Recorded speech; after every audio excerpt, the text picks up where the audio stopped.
prueba, porque este día de juicio, esta justicia de Dios, ese día del Señor viene acompañado por la resurrección de los muertos.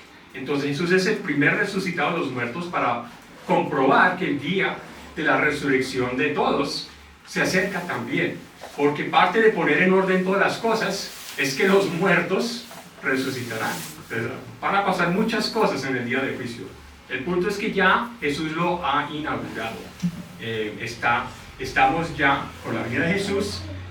Hay un proceso que culminará con este día de juicio, día de justicia. Entonces, para nosotros el día de juicio no es de miedo, a menos que no seamos de Jesús. Si tenemos perdón de pecados en Jesús, somos de Jesús, somos seguidores y discípulos de Jesús, el día del Señor, el día de juicio final es el día de nuestra liberación, es el día de nuestra resurrección. O sea, no hay un día mejor para nosotros. Esas son buenas noticias. El Evangelio es ¿qué? El anuncio de las buenas noticias. ¿Qué mejores noticias hay de que el día de juicio llega? Si es que estamos del equipo indicado, si pertenecemos a los reinos paganos del mundo, son malas noticias. Bueno, volvamos entonces a Mateo 4, porque Jesús viene, como digo, vino para inaugurar, para traer el reino de Dios en su primera etapa. Entonces vamos a ver cómo, más que sumado a sus palabras, también hizo acciones para mostrar que efectivamente el reino de Dios viene. Entonces Mateo 4, 23. Mateo 4, 23 dice así: Jesús andaba por toda la región de Galilea enseñando, ya sabemos que estaba enseñando, ¿no? Lo acabamos de decir, enseñando en las sinagogas y anunciando el mensaje de las buenas noticias del reino. Iba entre la gente sanando toda enfermedad. O sea, sus acciones son coherentes con su anuncio de las buenas nuevas del reino. Entonces, sanando toda enfermedad, versículo 24, su fama se difundió por toda Siria. Le traían a todos los que padecían de diversas enfermedades y a los que sufrían graves dolores. También le traían a los atormentados por algún demonio, a los epilépticos y a los paralíticos, y él los sanaba. Muchísima gente de Galilea, de Decápolis, de Jerusalén, de Judea y del otro lado del río Jordán seguían a Jesús. La naturaleza del reino de Dios es pues poner todo en orden, corregir todas las cosas. Entre esas cosas, todo este tipo de padecimiento y de enfermedades. En el reino de Dios se trae solución a todas esas cosas malas que están. Corregir todo lo malo incluye eso. Entonces Jesús pasaba haciendo esos milagros para mostrar y comprobar con gran poder, efectivamente el reino de Dios está llegando. Mateo 5.1 dice: cuando Jesús vio a toda esa gente, ¿cuál gente? Todos esos, los enfermos, los abatidos, todo tipo de problemas físicos, espirituales. Dice, cuando Jesús vio a toda esa gente, subió a la ladera de una montaña, se sentó allí, y allí llegaron sus seguidores, llegaron sus discípulos. Entonces comenzó a enseñarles lo siguiente. Entonces Jesús va a enseñarles cuál es la naturaleza del reino. Lo está comprobando, lo está mostrando con sus milagros. Entonces ya empezamos a ver, el discipulado en primer lugar es ser un discípulo. La palabra aquí es seguidores en esta versión o discípulo en la otra versión. Un discípulo de Jesús es alguien que llega a él. Dice que le llegaron sus seguidores. Un discípulo de Jesús es alguien que llega a él, que escucha de él, que aprende de él, que obedece a Jesús, se une a su causa. Es alguien que confía que lo que Jesús está diciendo y haciendo es la verdad y se une a su programa. Confían en él y ponen sus vidas en sus manos. Los discípulos de Jesús decimos, sí, él es la verdad y vamos con él. Un discípulo es un seguidor de Jesús, entonces es un aprendiz del maestro. Él es el gran maestro y nosotros somos los aprendices. Él es el Señor y nosotros somos siervos del Señor. Él es el buen pastor y nosotros somos ovejas de Él. Eso es lo que significa ser un discípulo. El discipulado, en primer lugar, es ser un discípulo. Es la vida del discípulo. El discipulado entonces es nuestra vida en la medida de que somos seguidores de Jesús. Jesús entonces, ¿qué les dice? Y llega aquí el pasaje de las bienaventuranzas. Vamos a leer entonces a partir de Mateo 5:3. Afortunados, pues la palabra en la tradicional es bienaventurados. Bienaventurados, afortunados. Esta palabra bienaventurados o afortunados, el problema es que bienaventurados no tiene mucho significado afuera del hablar de la iglesia. Vamos afuera y decimos a la gente, bienaventurado, la gente que está hablando. Afortunado no es suficientemente fuerte, porque no es afortunado tan de buenas, sí, pero no tiene la misma fuerza. Entonces tampoco es algo como decir, bendecidos por Dios los que, puntos suspensivos.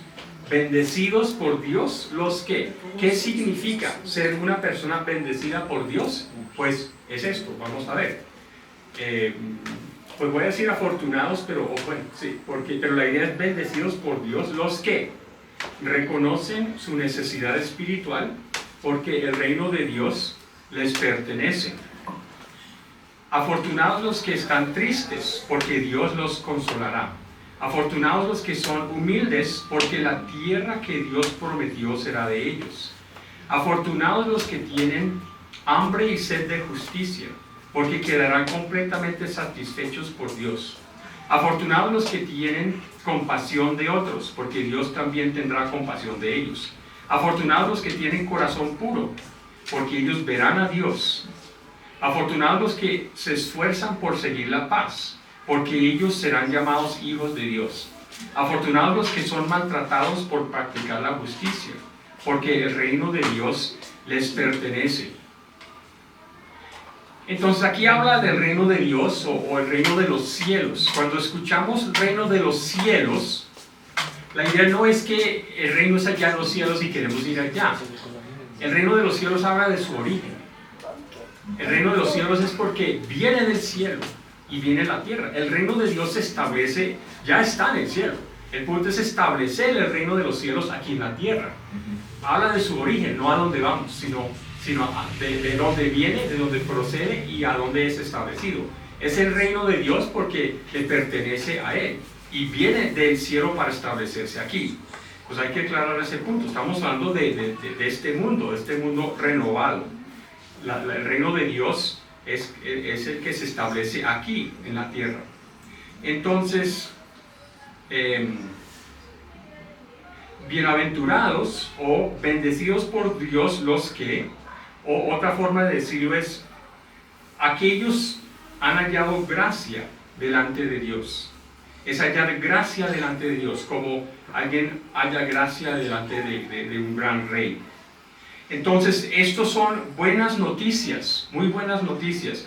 Esta primera frase, la más famosa, bienaventurados los pobres en espíritu, dice la versión tradicional, pobres en espíritu. El espíritu, en ese sentido, el espíritu del hombre, el espíritu del ser humano, es esa fuerza vital en él que anima el cuerpo, es la vida interior del ser humano. Entonces, ser pobre en espíritu significa estar en una condición permanente de desánimo. Es estar mal interiormente, es estar deprimido, es estar abatido, es sentirse que las cosas están mal profundamente en su ser. Entonces, cualquier persona que resuena con eso, viviendo una condición de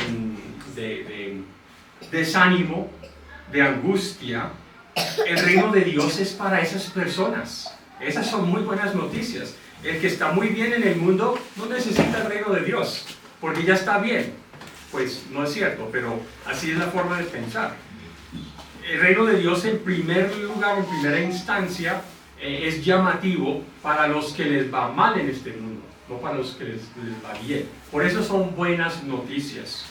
En la medida en que te va mal en este mundo, mejor son las noticias de la venida del reino de Dios.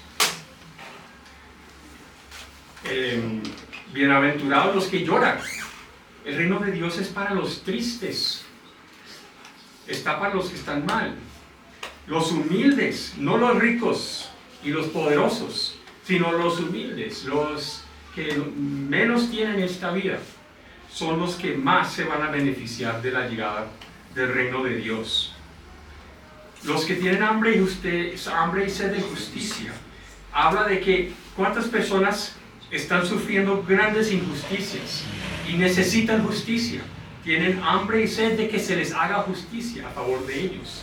Son los explotados, los esclavos, todos los que están sufriendo bajo el sistema actual del mundo, los que necesitan que se le haga justicia y no pueden.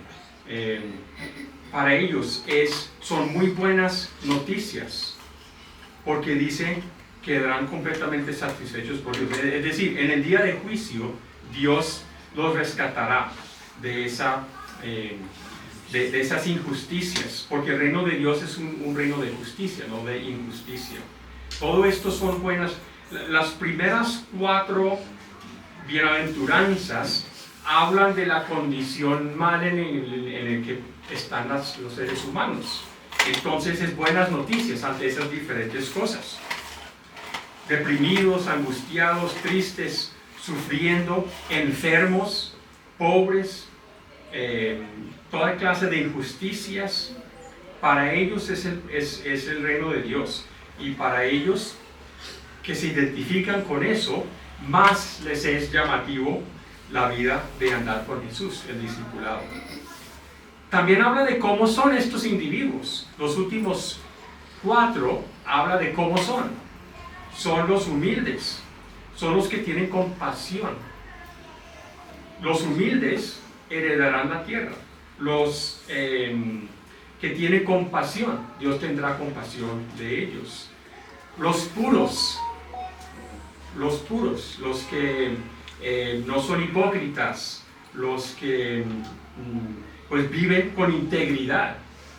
Esas personas, así son las cualidades de los discípulos de Jesús. Entonces no es solamente buenas noticias de lo que vamos a recibir, sino también es un llamado a vivir según el reino de Dios. Porque los que viven según el mundo no tienen, digamos, lugar en el reino de Dios. Entonces la salvación de Dios es hacernos aptos para ser ciudadanos de su reino. Entonces es un cambio de naturaleza. Arrepentidos, cambiar su forma de pensar y su forma de actuar. ¿Por qué? Para que seamos adecuados e indicados para el reino de Dios. ¿Cómo? Humildad, compasión, pureza, integridad. Y ahora sí, trabajando para la paz y la justicia. Antes, en la primera parte, éramos víctimas de la injusticia. Ahora, en el último, afortunados son los que son maltratados por practicar la justicia, porque el reino de Dios les pertenece. La idea es, ahora no solamente hemos sido rescatados de ser víctimas de la injusticia, sino ahora corresponde es trabajar para la paz y para la justicia. No sé si eso tiene sentido. Y ya cambia la voz cuando vemos el versículo 11. Viene hablando de los que, aquellos, tercera persona, aquellos. Pero en el versículo 11 ya vamos a ver cómo cambia el tono. Jesús dice: cuando la gente a ustedes los insulte, los persiga a ustedes y hable mal de ustedes por seguirme, sepan que son afortunados, bienaventurados, bendecidos por Dios. Versículo 12. Pónganse contentos y alégrense, porque van a recibir una gran recompensa de los cielos. La recompensa viene de los cielos. Así también fue como maltrataron a los profetas que vivieron antes que ustedes. Entonces, en medio de esas aflicciones ante lo cual son buenas noticias el reino, viene otra realidad. La realidad de que el reino de Dios que viene está sacando los reinos del mundo. Recuerden esa estatua que vino la piedra y lo destruyó. En ese proceso hay un conflicto. El reino de justicia que viene y los reinos de injusticia que van saliendo. Hay un gran conflicto. Los que les va bien en esos reinos no están muy contentos con que Dios traiga su reino. Entonces, vemos que hay también el otro lado de la moneda, es que hay un costo para el discipulado. Recibimos el reino de Dios, recibimos la salvación, perdón de pecados, pero el costo es que hay una demanda de serle fiel a la causa de Jesús. Es como en términos de los que pertenecen al reino que está llegando, vamos a experimentar oposición de los reinos y los que conforman esos reinos. Se van a oponer a que suceda eso. Entonces Jesús dice, mira, se va a seguir sufriendo, pero ahora de otra manera. En vez de simplemente sufrir como consecuencia bajo esos poderes malignos, ahora el sufrimiento cambia de tono porque es ya como el sufrir que acarrea es ser parte de las fuerzas que están sacando las malas potencias. Entonces, es otra clase de sufrir muy diferente. Es sufrir por el nombre de Jesús. No es sufrir por ser dominado por imperios malos. Es sufrir por el nombre de Jesús. Porque el nombre de Jesús es el nombre que trae el reino de Dios. Eso es diferente. Jesús no está diciendo que antes del día de juicio va a cesar el sufrimiento. Ese día sí va a cesar, pero antes hay una guerra por luchar, un cambio de reinos, y eso es siempre muy dramático cuando hay un cambio de reinos. Pasemos a Mateo 10 para ver un poquito más acerca de lo que este costo del discipulado acarrea. El costo de participar en el reino de Dios y la sacada de los reinos malos del mundo. Sí hay un costo. Mira el costo para Jesús. Le costó la cruz, le costó el sufrimiento. Y a los seguidores, pues el siervo no es mayor que su Señor. Entonces, si Jesús sufrió, los discípulos de Jesús también tenemos que esperar que nos tocará en algún momento o en muchos momentos sufrir. Entonces, Mateo 10, 32. Mateo 10, 32. Dice, si ante la gente alguien está dispuesto a decir que cree en mí, yo también lo reconoceré ante mi Padre que está en el cielo. Pero al que me niegue ante los demás, yo también lo negaré ante mi Padre que está en el cielo. Eso es muy razonable, porque ¿de qué lado estamos? ¿Del lado del reino de Jesús o estamos al lado del otro reino? Entonces hay una expectativa para los ciudadanos o los soldados o lo que sean, pues hay que ser leal al general, hay que ser leal al rey, al capitán. Entonces aquí a eso se refiere. El que es leal a Jesús, Jesús le será leal a él, a ese individuo. Es lógico. El que niega a Jesús, pues Jesús, ¿qué va a hacer por ellos? En el día del juicio se revelará quiénes fueron leales a Jesús, quiénes dijeron Jesús es mi Señor y quiénes dijeron lo contrario. Versículo 34. No crean que he venido a traer paz en la tierra. Pues Jesús está hablando ahí para traer paz. La paz no llegará hasta que este conflicto de reino se termine. O sea que a largo plazo sí vino Jesús para traer paz a la tierra. Pero mientras tanto, antes de ese día de juicio, no crean que he venido para traer paz a la tierra. La paz no llega de una. Dice, no he venido para traer paz, sino para traer desacuerdo, para causar divisiones en la familia. El hijo estará en contra de su papá, la hija estará en contra de su mamá, la nuera estará en contra de su suegra, los enemigos de uno serán sus propios parientes. El que ama a su papá o su mamá más que a mí, no le doy el honor de ser mi seguidor. El que ama a su hijo o a su hija más que a mí, tampoco puede ser uno de mis seguidores. El que no acepta la cruz que se le entrega al seguirme, no merece ser de los míos. El que se aferra a su vida la perderá, pero el que dé su vida por mí, la encontrará. Jesús está hablando de esa realidad del primer siglo de los judíos. Esos cuantos judíos que escucharon la voz de Jesús y se unieron a su causa convirtiéndose en discípulos de ellos, fueron rechazados por sus familias. Y les tocó escoger, ¿voy con mi familia que rechaza a Jesús o voy con Jesús? Es ese tipo de cosas. Llegará el momento en que tengamos que escoger entre Jesús y otra cosa que está opuesto a Jesús. Puede ser la familia, gracias a Dios no tanto en nuestras épocas, pero habrá momentos cuando hay que escoger entre Jesús y lo que está opuesto a Jesús, cualquier cosa que sea eso. Entonces, el que ama esas otras personas, o esos otros grupos, esos otros ídolos, estas otras cosas, dice, tampoco puede ser uno de mis seguidores. El seguidor de Jesús está entregado a Jesús y tiene claro su lealtad, lo tiene claro. Versículo 40. El que los reciba a ustedes, también me recibe a mí, y el que me recibe, recibe al que me envió.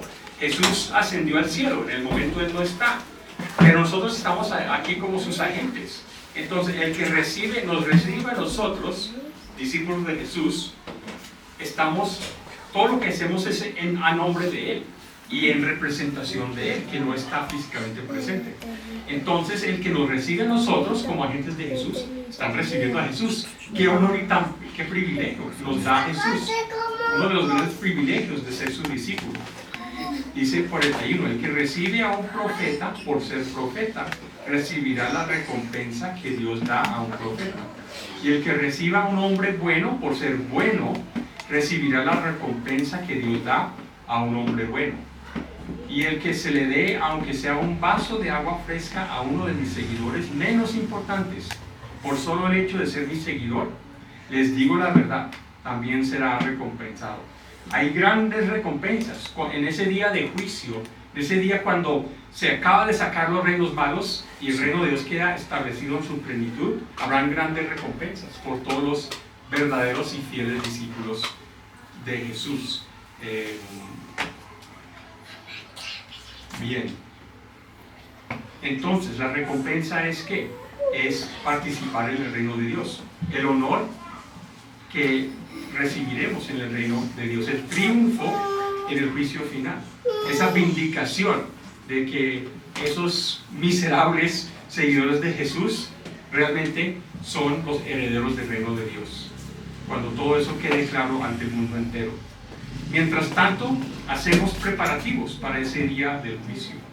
Obviamente los poderes del mundo se resisten. Pasemos a Mateo 28.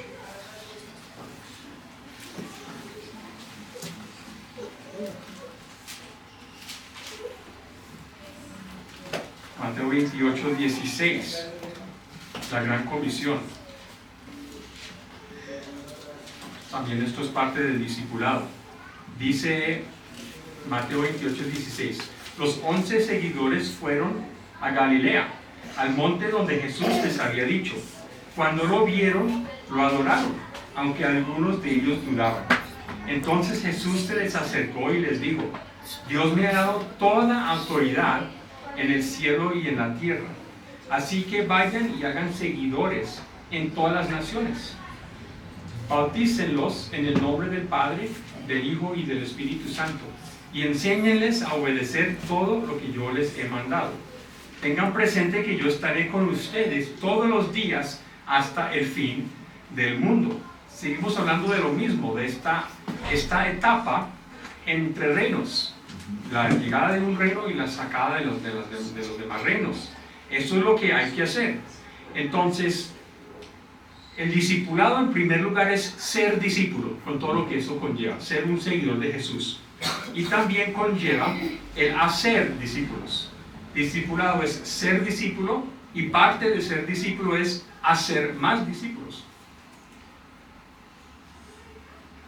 Entonces, hacer discípulos conlleva, pues, bautizar a la gente, evangelizarlas y fundamentalmente enseñarles a obedecer todo lo que Jesús nos ha mandado. Entonces vemos que aquí es algo que se multiplica.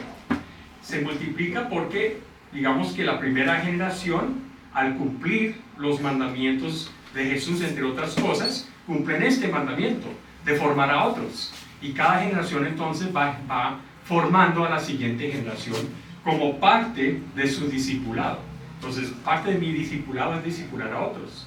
Y también es de ser discipulado por alguien que va más avanzado que yo. Es una cosa como generacional.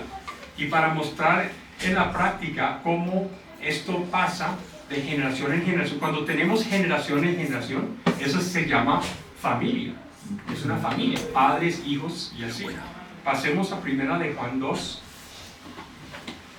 para ver cómo en la iglesia efectivamente esto se da en generaciones.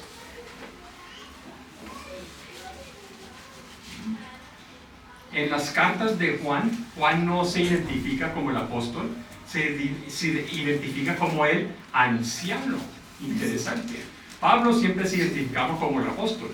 Juan se identifica en estas cartas como el anciano. Vamos a ver por qué. En Juan 2:12 dice hijitos, bebés, niños, niñitos, hijitos. Perdón, esto es 1 de Juan 2:12. Dice, hijitos, bebés, niños, les escribo porque sus pecados han sido perdonados por la obra de Jesucristo. Padres, les escribo porque conocen al que siempre ha existido. Jóvenes, les escribo porque han vencido al maligno. Hijos, les escribo porque conocen al Padre. Padres, les escribo porque conocen al que siempre ha existido. Jóvenes, les escribo porque son fuertes. El mensaje de Dios vive en ustedes y han vencido al maligno. La iglesia de Jesús es una familia con generaciones. No somos meros individuos, discípulos sueltos, sino que somos discípulos de Jesús, seguidores de Jesús generacionalmente. Los niños se están formando. Los niños ¿qué tienen los niños? ¿Tienen perdonados sus pecados? Yo creo que hay que aclarar que cuando dicen los niños, los hijitos, hay dos clases. Hay niños, como por ejemplo mi hijo, y hay niños adultos, que son personas adultas pero nuevas, se están todavía formando. Entonces hay que pensar en que son dos clases de niños. Tienen perdón de pecados y conocen a Dios. Tienen algún conocimiento básico de Dios, pero se están formando. Los jóvenes, dice de ellos dos veces, son fuertes, han vencido al maligno.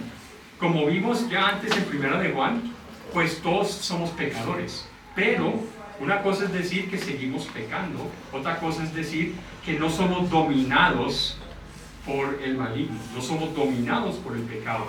El joven ha aprendido, dice, el joven ha vencido al maligno. ¿Cómo sabemos cuando alguien ha pasado espiritualmente de niño, de hijo, a joven? Cuando el pecado ya no lo domina. No cuando esté sin pecado, pero cuando el pecado ya no lo domina. Y hay que entender esa diferencia. Porque el joven es fuerte, el joven ya está bien formado y sale y tiene mucho poder y vigor de la juventud, tiene mucha fuerza, son, digamos así, los soldados. Los niños son los que están en formación, los jóvenes están en la vanguardia del reino de Dios en ese conflicto. Los padres, entonces, no sé si estamos,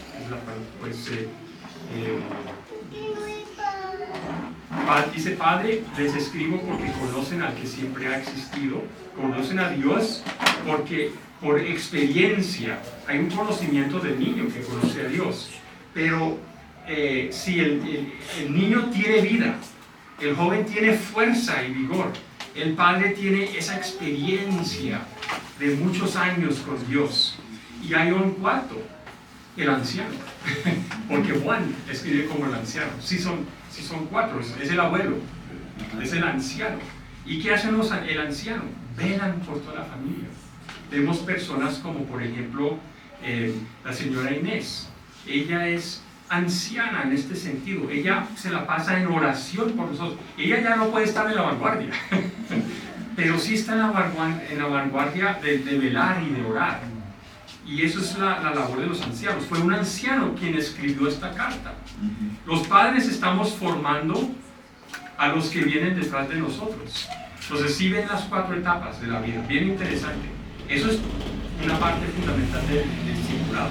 Formación y después trabajo, velar, usar la experiencia y todo lo demás. Entonces es un cuadro muy bonito. Entonces sí, ante todo el costo tan alto de ser discípulos, no estamos solos. Somos parte de esta familia y nos ayudamos entre todos. Y necesitamos la ayuda de todos. Todos los que somos de Jesús, estamos viviendo la vida de ser discípulo y estamos también formando discípulos según la medida. Y todo esto entonces lo podemos concluir con las palabras de aquel que está sentado sobre el trono. Recuerden las palabras de aquel que está sentado sobre el trono. En Apocalipsis, al final de la Biblia dice: he aquí, yo hago nuevas todas las cosas. He aquí, yo hago nuevas todas las cosas. De eso se trata, de renovar todas las cosas. Los discípulos de Jesús somos, pues, designados. Somos piezas clave en la obra de nuestro Señor de hacer nuevas todas las cosas, comenzando con nuestras vidas y de ahí para afuera. Amado Dios, te damos gracias por el privilegio de conocerte, de crecer y de ser formados, de llegar a ser fuertes, de llegar a formar a otros, Señor, y de llegar a velar y orar por todos, Señor. Gracias, Señor, que no nos has dejado solo en esta lucha, en este llamado tan grande, sino que tenemos toda la familia de Dios, y te tenemos a ti sobre el trono.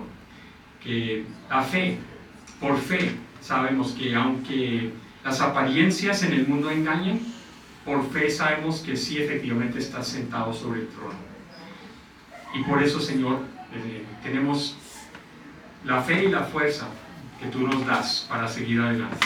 Señor, te pido que nos ayudes a cada uno según su etapa en la vida, su generación en la familia de Dios, que nos estés fortaleciendo y ayudando en esta etapa de la vida mientras que crezcamos a la siguiente etapa.